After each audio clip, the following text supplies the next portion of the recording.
From deep in the heart of Texas, it's On Second Thought, powered by Hook'em.com. Hosted since 2016 by your favorite sports columnists, Cedric Golden of the Austin American-Statesman and Kirk Bohls of the Houston Chronicle.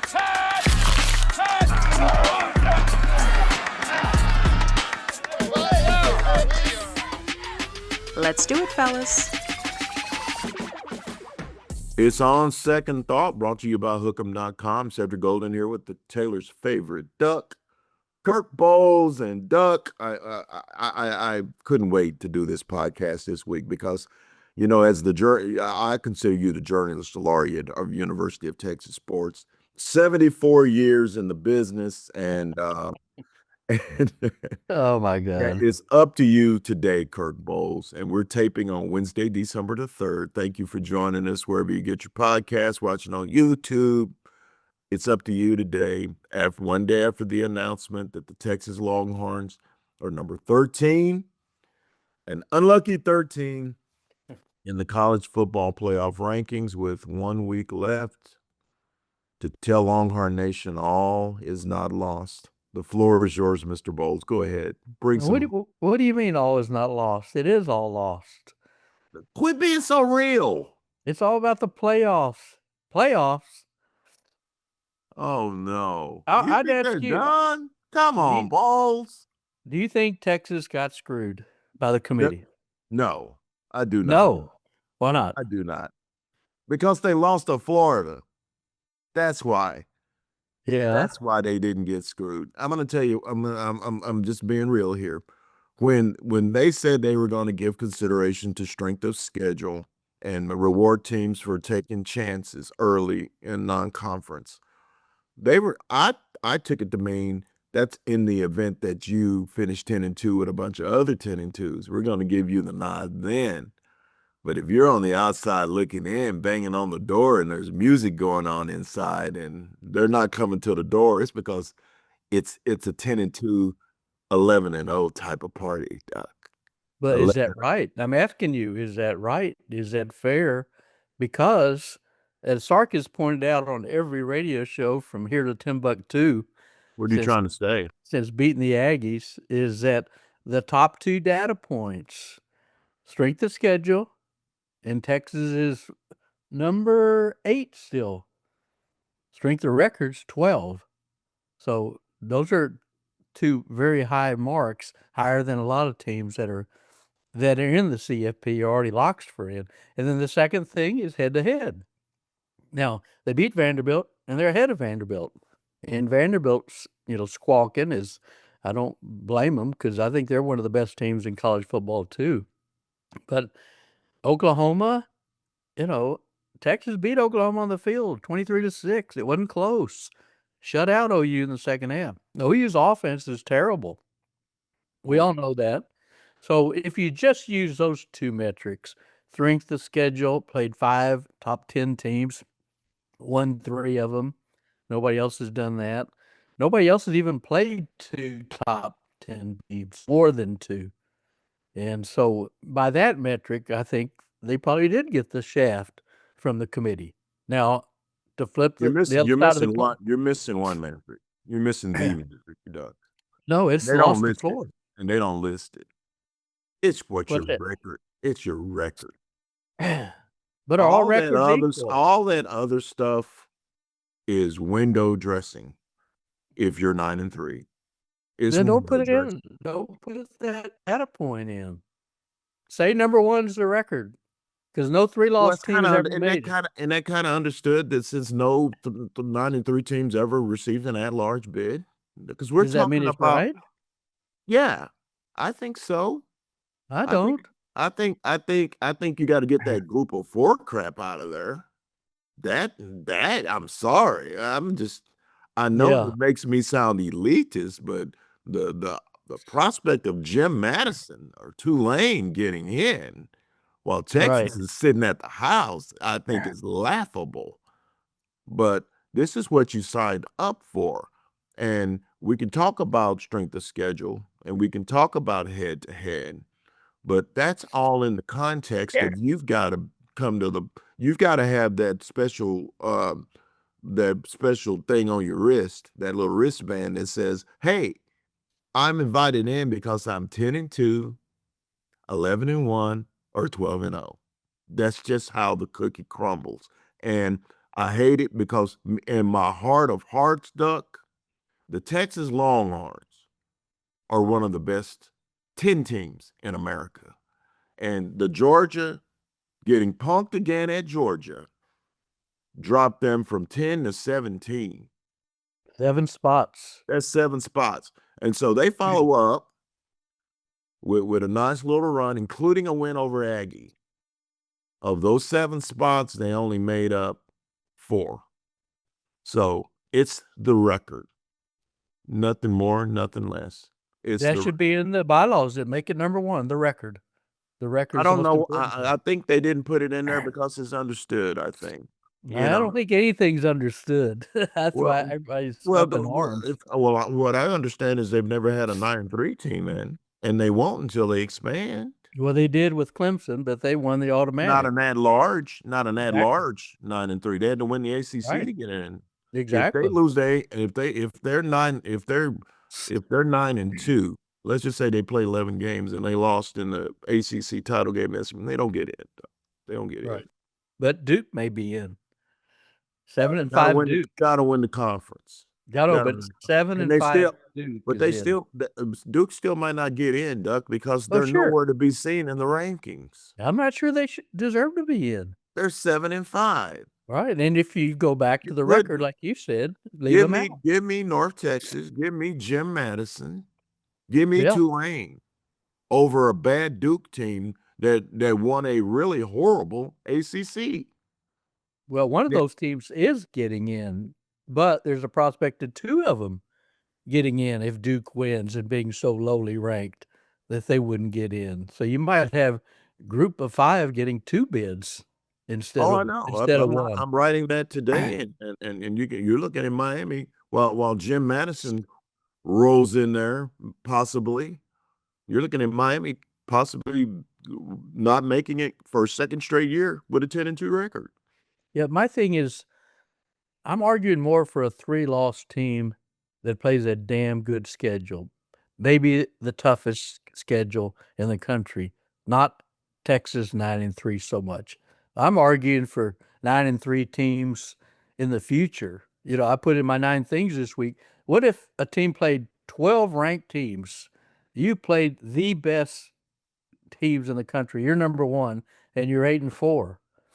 Should 11-1 team get in ahead of them, and they only played 1 ranked team? Yep. Under the current structure. No, I'm saying should.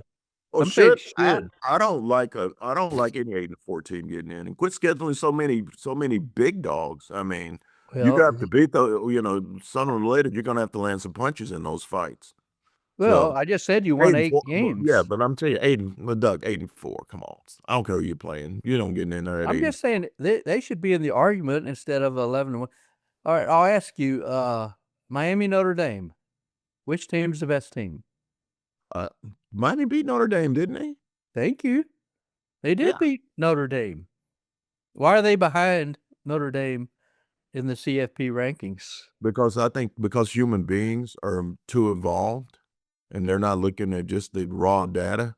To me, I think it matters when you beat somebody head to head. I think that matters. That's your second data point. That matters, but at the same time, and we're talking about Miami v. Notre Dame. I've said it from jump that Miami should never have been ranked behind Notre Dame. Never should have been ranked behind Notre Dame. But when we're talking about a very exclusive club, I just don't think a 9-3 team can crack that club, especially when you got punked by Georgia again. And I know that's his Sphinx. He's got to figure out, that's his Rubik's Cube. And then you lost to the worst Florida team in 30 years.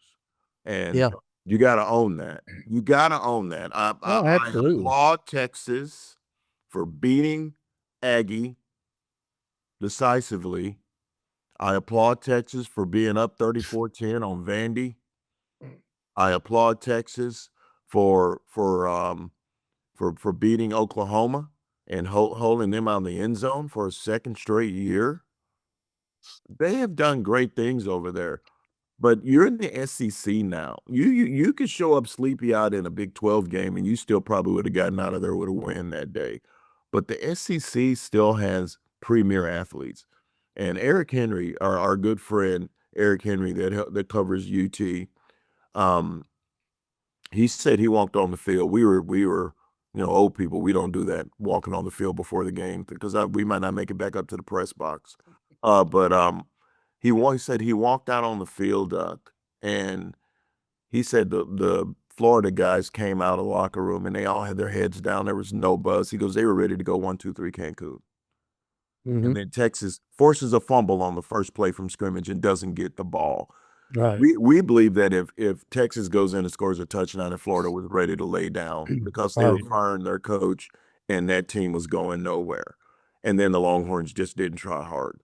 And it was evident. Duck, we were right there in that press box. I looked at you and I go, who are these guys? They haven't shown up today. That cost them.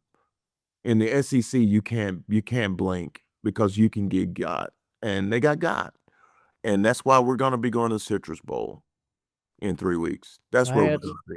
I asked Hunter Yurchek just last night after the committee rankings were revealed. I said, do they have a path at all, even 1%, to get in? And he said, well, we're going to review everything after the conference championship game. That's his base answer. I followed it up with saying, it's the Florida loss the thing that's keeping them out. And he said, you're spot on. And we all know it. If they beat Florida, they're in. But they lost to Florida.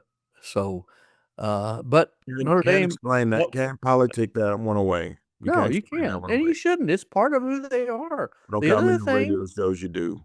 That doesn't go right. They get penalized for the narrow wins over Kentucky and Mississippi State. That's part of who they are. They did not pass the eye test for big chunks of this season. They did not. They did not. That to their detriment as well. But they have lately, and they've won, I think it's 6 out of 7. Mm-hmm. And I think not just the Florida loss, but the margin at Georgia when it was 14-10 in the fourth quarter, and Texas just had a meltdown, onside kick. 3 touchdowns in the fourth quarter, 21-0. That got away from them, and that looks terrible. If it's 35-28, all right, at Athens, where they've lost, 2 games in 8 years? They don't drop 7 spots. They lose a close game. And so we all understand why Texas is going to be left out. I just don't understand why Miami's behind Notre Dame when you go, well, they're about the same. They have the same record, and one beat the other. It's all about TV. It's all about branding. It's all about, the Irish, being sacred to college football, and in Miami not. Miami's on the outside looking in. I wonder if anything could change over the weekend. Do you see any possibility, any kind of shakeup in the standings that would help somebody? Not necessarily Texas, because you and I both think they got too far to go at 13. Yeah, I do. I think there can be a shakeup. I think if Georgia beats the dog, out of Alabama, and if Texas Tech rolls Tabernacle in the Big 12 championship game, if they crush Tabernacle, there's a shakeup at the bottom. BYU's already out. They were 11. Yeah. So they'd be out for sure. But Miami's sitting there at 12. That's what I'm saying. That would open the door for Miami. And I think if that happened, I think they might jump Notre Dame with Miami. Well, or here's this. What if they jumped Alabama? I think if Alabama gets blown out, I think Alabama's going to be out. I don't think they'll get blown out. Well, that's why I said if, Duck. If Alabama. You think they will? You think they'll get blown out? It's Alabama and Georgia. Those games that's going to be 24-17 or 24. Oh yeah, I thought you said they might get blown out. No, I said if they get blown out. No, I don't know. Georgia and Alabama don't scare anybody offensively, Duck. They don't. They're not going to move the needle. Georgia's better. Alabama's one-dimensional, can't run the ball. And Jam Miller is hurt. Yes. Tyler Wright, Jam Miller is And they hurt. can't run the ball anyway. Yeah. So, and Georgia lost the first game. So, I do think Miami could get in that situation. If BYU gets blown out, BYU falls, Miami moves up to 11. If Alabama loses, then third loss, they would have lost 2 of the last 3 games, and then Miami could jump up to 10, and they get Miami and Notre Dame both in, so that controversy's gone away. But But the what sucks, Doug, what SEC sucks, only gets 4 teams. yeah, but what sucks is if Texas was 12, I'd be a Yeah. little bit more excited about this Oh, weekend yeah. than I am with Definitely. them at 13. I'd be a lot Definitely. more excited because there's still a glimmer, but if you're, but I don't think they're going to jump 3 spots. I don't think so either. And, to Texas credit, they could say, well, we beat Oklahoma, which beat Alabama. We have the same record as Alabama with 3 losses. But that would not sit well with the SEC and Greg Sankey to have the SEC runner-up get left out. Now, there's never been 5 teams from one league in the CFP in the history, but there have been 4. Big Ten had 4 last year. Yeah. SEC tried to get 4, they only had 3. But, SEC wants that 5th team in. Of course So they do. They think and they're I going to think run this and thing. the other reason they'll be mad, other than just the obvious, is that you said you were going to consider strength of schedule and stuff. That's why we added a 9th game in conference play starting next year. And then Alabama loses and you bump them out when they're in our championship game. So there are a lot of ramifications this year, maybe more than ever. And then, as Sark has pointed out, what benefit do we have playing Ohio State? And there's probably 0 benefit to the loser now. Ohio State, that helps them be number 1 because they haven't played the toughest schedule. They didn't play Oregon, and the Big Ten's very down this year, I think. So They can get away with playing one big dog because they're not. Penn State was bad, Michigan State's bad, Northwestern's bad, and Nebraska's bad. It's Oregon, Indiana, and Ohio State. Yeah. But it's not Yeah. that case in the SEC. The SEC it's a beehive. I Oh, mean, it even the 2-8 Arkansas was nipping at everybody's heels at the end of the everybody. season. I mean, it is the deepest conference, and South Carolina almost beat Aggies at shoulda College shoulda Station. beat shoulda beat Aggie. Yeah, Shoulda beat that Aggie. South Carolina went 4-8.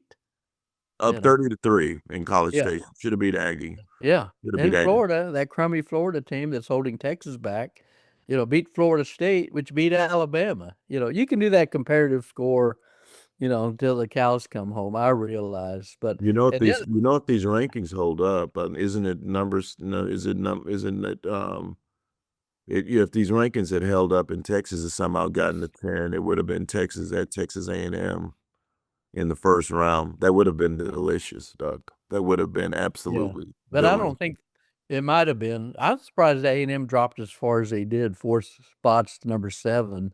I think they might be the best one-loss team. I Maybe. don't. Maybe. Georgia's right there. Indiana's right there, obviously, but I don't know. I think there could be slight shakeup. You wonder how much they rethink. They always say they kind of start with a clean slate, but I don't They think don't. anybody believes that. They Here's my don't. question. Here's my question to you. Sark has talked about why we scheduling Ohio State. Okay. Well, they've got Ohio State week 2 in Austin next year. Yeah. The year after that, Michigan comes to Austin. The year after that, they go to Notre Dame. Year after that, Notre Dame comes here. Do you think Texas will try to get out of those games? No, Del Conte has declined to talk to you and me.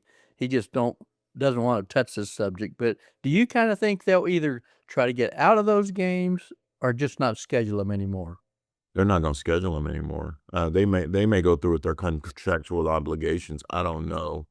It's a little late in the game to be trying to tell the Buckeyes, hey, You'd have to both want to get out of it. Maybe they would. And I don't know if the Buckeyes win again. They don't care. They'll come down here and play because now they got a dynasty. I mean, Yeah, they got house money. Yeah, they're playing with house money, and so unlike Texas, they could probably eat an early season loss because they're not going to always have to go through a beehive in the Big Ten. He wanted no part of it when I called him. He said, "I'm not going to talk to you about that." I know. But Same he with said me. he might talk to us after the championship game. Yeah, but then it's a moot point that late. Well, Talk yeah, now. Your coach talks now. You can talk now. yeah, but But he wanted no part of a scheduling he thing. doesn't want any controversy. So, No, but he's I too busy think we both thought he thought they had a path to get in. So I think, that's But what I would be very, if I'm still in the Big 12, I'm not as worried about it, because they can navigate the Big 12 with a schedule like that, even though Oh, Texas sure. Tech is on the come Oh, up. But the rest of the Big 12 doesn't scare anybody. Utah, to me, was a disappointment this year. Arizona State came back to earth after Scatterboo left, and young Levy got hurt. So for me, now that you're an SEC team, you got to make some big boy decisions. I wrote about it on Statesman.com. They got to get rid of these games. Got to get rid of these games because it's going to kill you. yeah. Because no one's blaming you for 2 SEC losses. That happens. That's life in the SEC. But why are you going to Columbus? Well, I mean, why is Wolverine coming down here? But why are you playing touchdown Jesus? I mean, unnecessary. Those are teams you'll meet in the playoff. Don't have to play them in non-conference anymore. Not Well, if you're trying to go to special places. I would disagree to a degree. Part of the reason they play Ohio State and Michigan and Notre Dame is that sells a lot of season tickets when they come to Austin. People are going to buy them anyway. And that sells a lot of T-shirts and Cokes and builds enthusiasm, helps donations, stuff like that. But And it's guess what else sells tickets? Guess what else brings in the ring? CFP. Championships, playoff Yeah. appearances. Now we ask 100 Texas fans right now, would you get rid of Ohio State? I bet 85 of them will say hell yeah. No, they don't. Just fix we the want to be in the committee. CFP. Just fix the committee. You can't fix the committee, Duck. Yeah, you can. No, you can't. Because what, are you going to put robots in the committee? No, you put smart people that are willing to make tough smart decisions. people in there, but I'm telling you, as long as human beings are running this thing, it's going to always be flawed. Oh, of course, humans are flawed. That doesn't mean It's not going to be a perfect. There's not going to be a perfect committee. I don't want perfect. I just want better. I just think I wrote in my column this week. I said, put more ex-players and ex-coaches on there. Why are athletic directors on there in the first place? Ex-coaches and ex-players have biases as well. Everybody's got bias, Sid. Everybody. I would say put some media people in there that were not homers when they were in the game. Well, sure. Put Dennis Dodd in there. He don't care. No. Where did he go to school? Northwestern or Missouri? Missouri. He'll never have to worry about being biased because he went to Missouri. They're never going to be in there. Put some guys in there that really love the game and are unbiased and not beholden to a conference or to a team. Put people in there that really care. Well, everybody's biased. I think a couple of media people wouldn't hurt because they covered the games and they wrote about the finances of the game and the politics of the game. Dennis Don doesn't have he doesn't have a dog in that fight. I think an unbiased media person in that room amidst all those millionaires might be a good thing.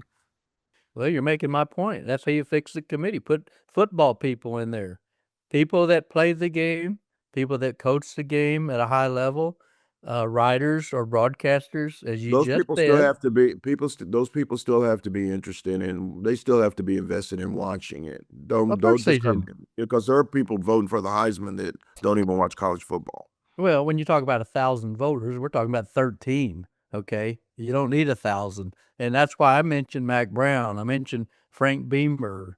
I mentioned Steve Spurrier. Put football people in there like that. Then put Larry Fitzgerald, Colt McCoy, people like that on the committee. That's how you can make it better. And somebody's going to have the cojones to say, no, I think these are the best teams. And you always got to ask yourself, who do you want to play? You know, a lot of times coaches will say, well, who do you want to play? That's the team that's better, and everybody knows it. So I think you can help it. You may not be able to fix it, but I think you can make it better. And again, I'm arguing for future 9-3 teams more than just this 9-3 Texas, which I think should be in, but they shot themselves in the foot. They made their bed. They made their They bed. did. Ultimately, they got to blame themselves for stubbing their toe in Gainesville, losing so bad in Athens. But And you know what? Maybe they learn from this. Maybe what they would they learn. learn? What would they learn? Well, the next time you play a crappy team, don't go in assuming that you're going to work them because Well, it's the SEC. They've got athletes just I like think you. you've already learned that. I think Well, they've learned that. well, we'll see. We'll see the next time they play a crappy team. Well, that doesn't Because mean they're going to win. no, They because I asked him 2 weeks ago, and he saw that he had this look on his face. I go, Steve, you guys could be 9-1, and he kind of smiled, and I go, or you could be 5-5. they I mean, played at the level of the team often. you're gonna know. have to get off of that. You're gonna, you say you play to a standard, but then you go to overtime at Kentucky and at Mississippi State. That's not a standard. But I think every team does that. I mean, A&M sleepwalked into that South Carolina game, was lucky enough to come out with a win. Alabama last year, 3 touchdown favorite over OU, goes to Norman, lays an egg. Ole Miss, only loss was to Kentucky. So I think every team does that. I don't know if you learn the lesson, because it's not that easy to fix. And you should have learned it right after Florida, but they still had the Kentucky and Mississippi State games afterward, which would suggest, well, they didn't learn anything. So they've got to figure it out. It all starts at the top with the man calling the shots. Steve Sarkisian has to be better. Yeah. He has to be better. You don't have to worry about them being up for Oklahoma or Aggie. No. Yeah, Absolutely not. his priority list is figure out how to beat Kirby Smart. That's number 1 on your list, and number 2 is to have your guys up for every game. They look like they didn't sleep the night before when they play Florida.